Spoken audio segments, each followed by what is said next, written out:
Okay, so you probably need about 2 or 3 days to break into a regular schedule of focusing and attending and studying at a given time or times.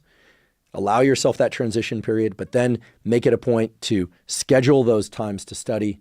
Set aside your phone. Tell people you're going offline. Turn off the Wi-Fi if you need to or have to. You may need it for your studying. I don't know. Depends on what you're studying.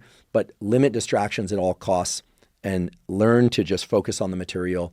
And this is a skill. This is the most important thing to understand. It's a skill to be able to focus and study. And it's a skill that you can learn very quickly, especially if you schedule it for regular times and you give yourself 2 or 3 days in which to adapt to those schedules and times and then try and stick to them as regularly as possible, perhaps even on the weekends if you're approaching the end of the quarter or semester, perhaps even on the weekend, even if you're not in the quarter or semester.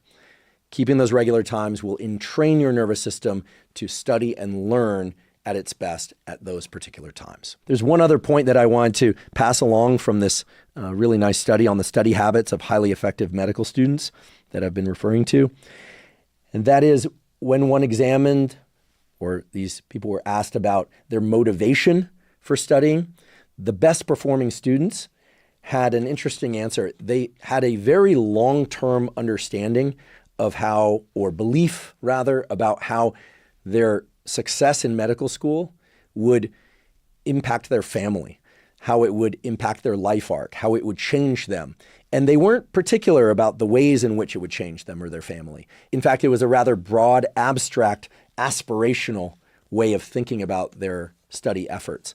So what I like so much about this paper is that, in addition to having a fairly large sample size, close to 700 students that were evaluated, and yes, it's purely, self-report and this kind of thing. Nonetheless, it bridges the two extremes of studying and learning. It gets right down into the nitty-gritty of how long they study, when they study, the things they do to limit distraction that we just discussed. But it also gets to their underlying psychological motivations and the thing that they use in order to pull them forward through their study efforts, perhaps especially when their desire is waning or their level of fatigue is increasing. I don't know that, I'm speculating here.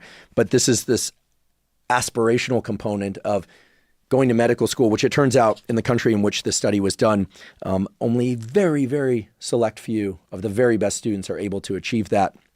And they have to learn the information in a different language altogether, which is incredible. I always marvel at that. I have friends that did their PhD thesis in Italy. They're Italian by birth. They now happen to run a laboratory in Italy. And they had to do their PhD training and write papers and give their thesis, dissertation, and defense in English, even though English was their second language.